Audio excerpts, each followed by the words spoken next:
Hola seguidores, ¿cómo están? Gran saludo para el señor, podemos decir que es un seguidor premium, el señor Gustavo Beguet, que aportó a la causa y el tema que me pidió es que desarrolle el asunto de cómo se llegó a resultados de adquisición de aviones de combate en dos países vecinos. Y para explicar bien el tema de Brasil, usted me va a disculpar, pero yo me tengo que ir al año 1964. Y pensarán que estoy haciéndola demasiado larga, pero no. Entre 1964 y 1985, en Brasil hay un gobierno militar. ¿Qué tendrá que ver con el Gripen? Ese gobierno militar crea una costumbre que a la larga resultó un poco autodestructiva para ese gobierno, principalmente en el déficit y en la inflación.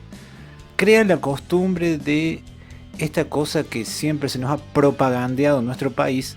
Prácticamente podríamos decir que la sucesión de presidentes militares brasileños son peronistas. Digamos, son peronistas sin tanto culto a la personalidad, típica del movimiento de nuestro país.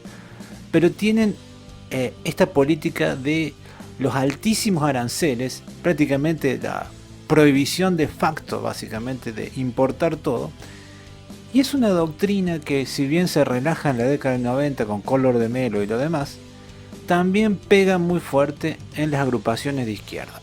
Agrupaciones de izquierda que son, en teoría, políticamente muy opositoras, pero que beben, se tragan mucho de la doctrina económica en el desarrollo industrial.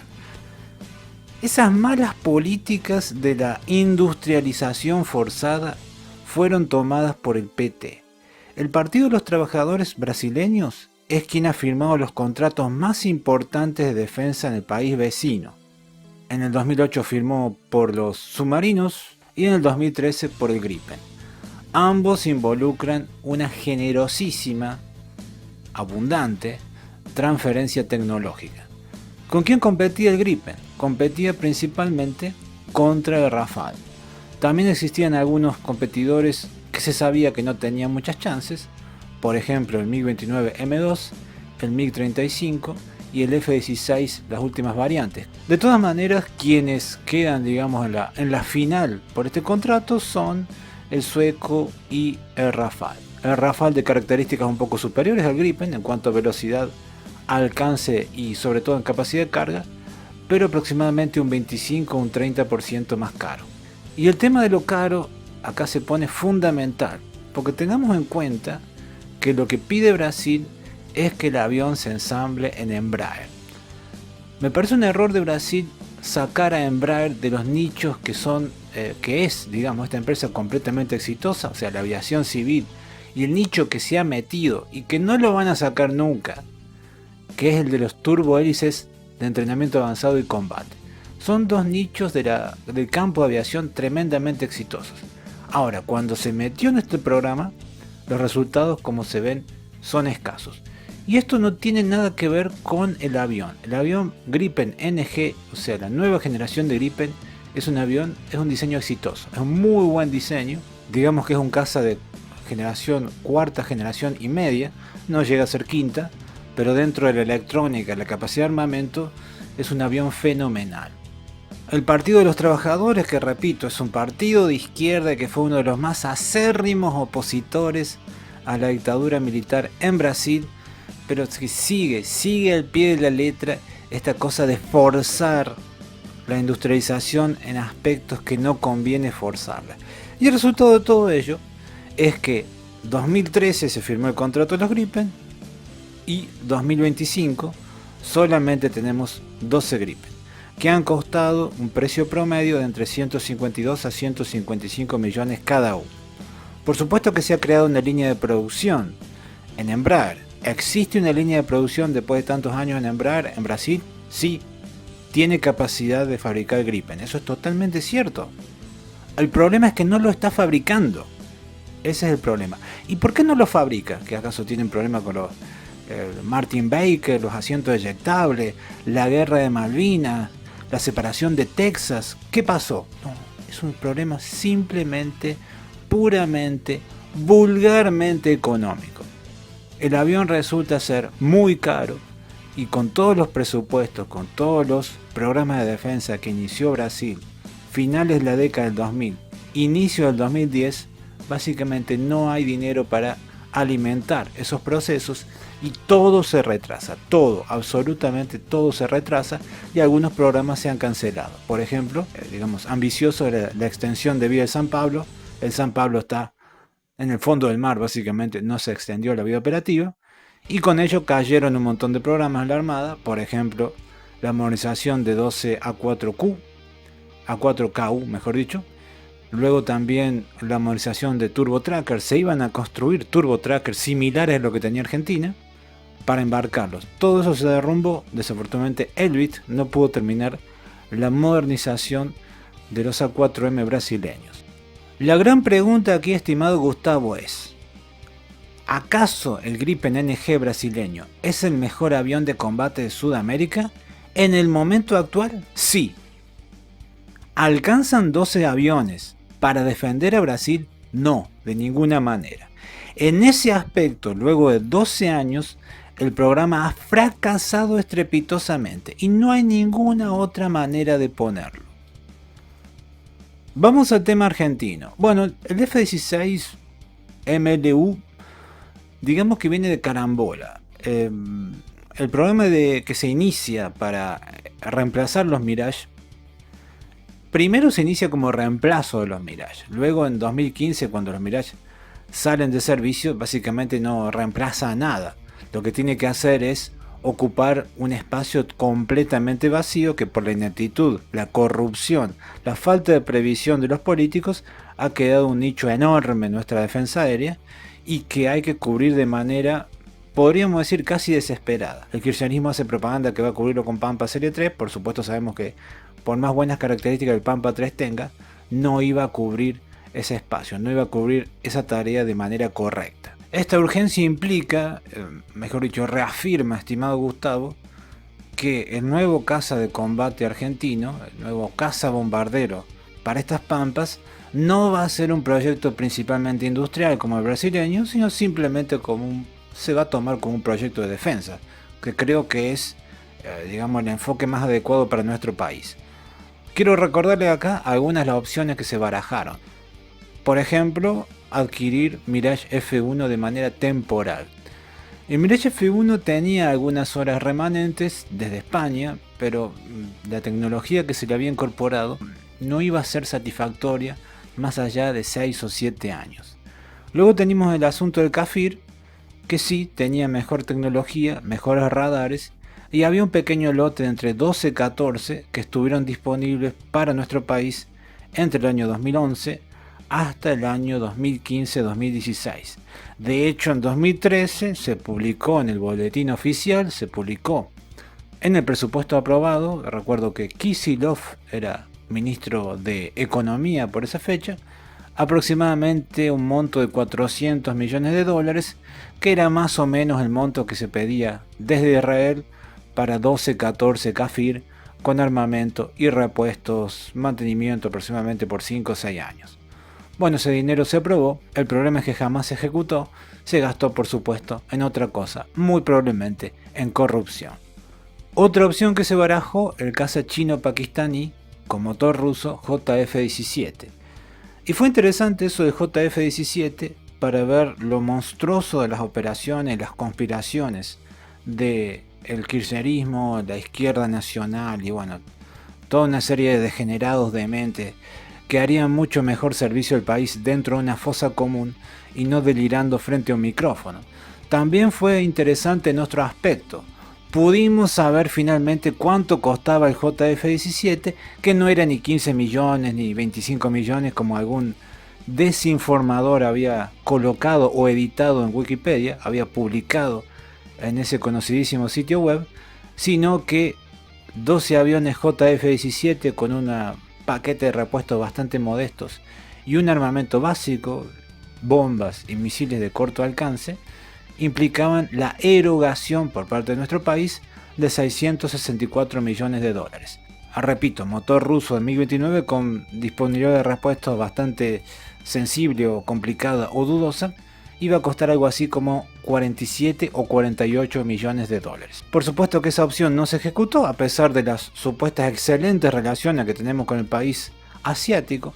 La izquierda nos corrió desde el 10 de diciembre de 1983, nos decía la izquierda que la derecha le iba a dar territorio en la Patagonia a una potencia extranjera. Bueno, no resultó ser la derecha, resultó ser el peronismo de izquierda, la izquierda peronista.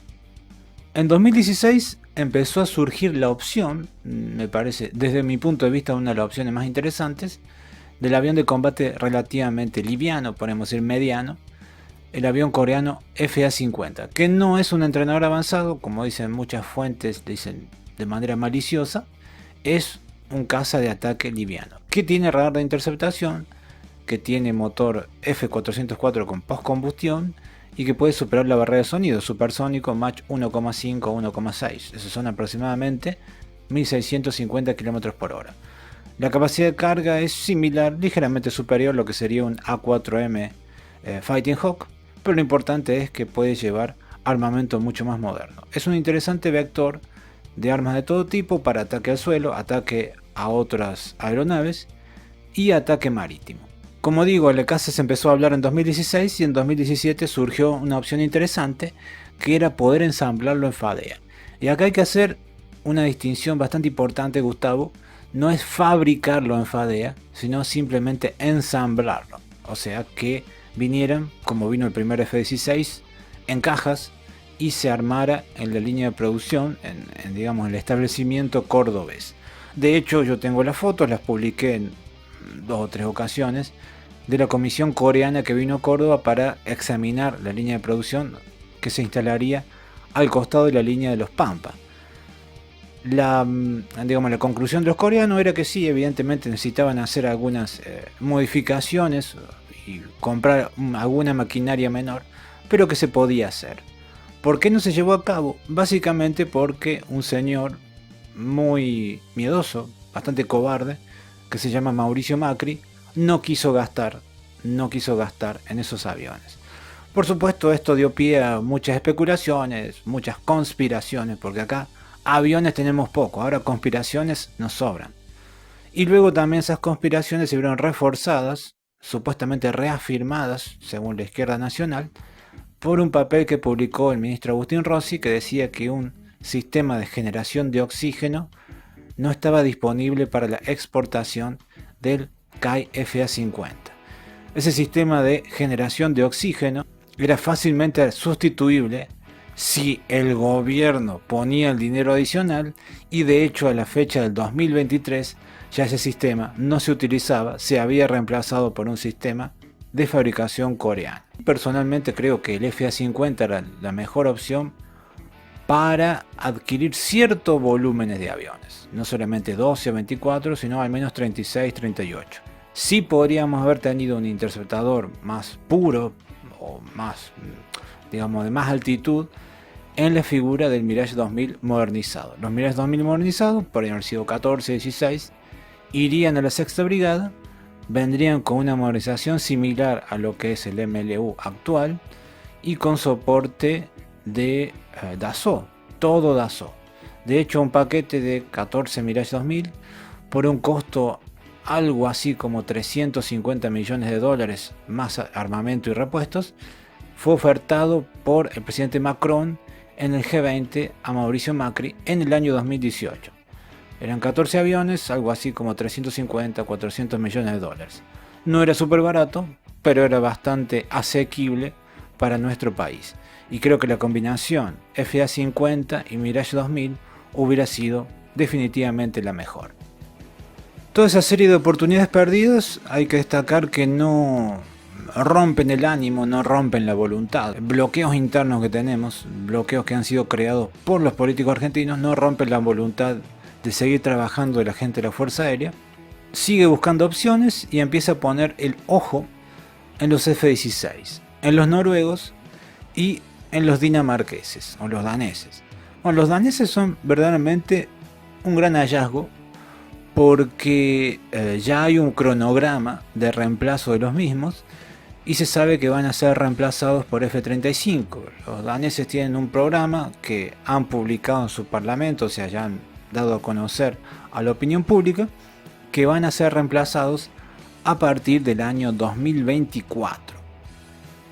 La gente de la Fuerza Aérea va a Dinamarca, los examina, podríamos decir que se sorprende por el estado de conservación de esos aviones. Y a partir del año 2023 ya empieza a generar todos los documentos internos, toda la estimación de gasto, y deja listas las carpetas para que el gobierno lo firme.